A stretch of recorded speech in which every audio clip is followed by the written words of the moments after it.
Amphan হোক বা ইয়াস, বাংলায় দুর্যোগের রেশ কাটলেই শুরু হয়ে যায় রাজনৈতিক তরজা।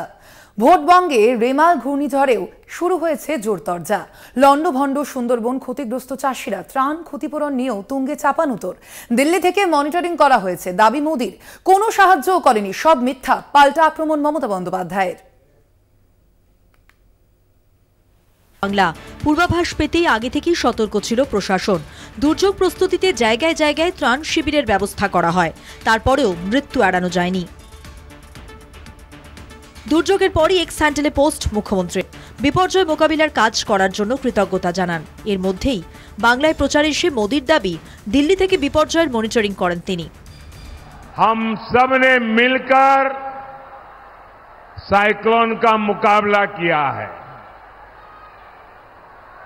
साइक्लोन पर लगातार भारत सरकार की नजर थी, मैं भी लगातार संपर्क में था। हमारी एनडीआरएफ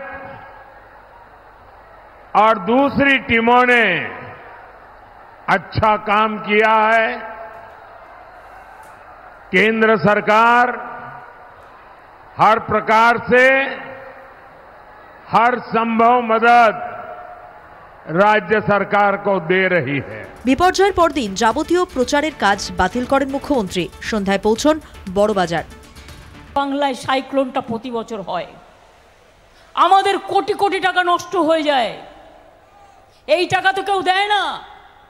কখনো আমফান, কখনো বুলবুল, কখনো সুনামি, কত হচ্ছে তো হচ্ছে।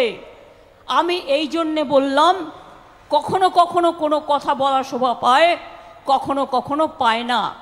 রেমাল ঘূর্ণিঝড়ে বিশেষ করে এই জেলায় একাধিক ঘরে একাধিক ব্লকে অনেক জায়গায় অনেক বাড়ি নষ্ট হয়েছে। চাষযোগ্য জমিতে এর প্রভাব পড়েছে। গাছ পড়ে কেউ আঘাত পেয়েছেন, কোথাও বিদ্যুৎ পরিষেবা ব্যাহত হয়েছে। একটা বিজেপির নেতাকে পাশে দাঁড়াতে দেখেছেন? ভোটের দিন ঘোষণার পর উত্তরবঙ্গে দুর্যোগের সময়ও রাজ্য সরকারের অভিযোগ ছিল, কেন্দ্রের পক্ষ থেকে কোনো সহায়তা করা হয়নি। আবারও ত্রাণ ক্ষতিপূরণ নিয়ে তুঙ্গে রাজনৈতিক তরজা।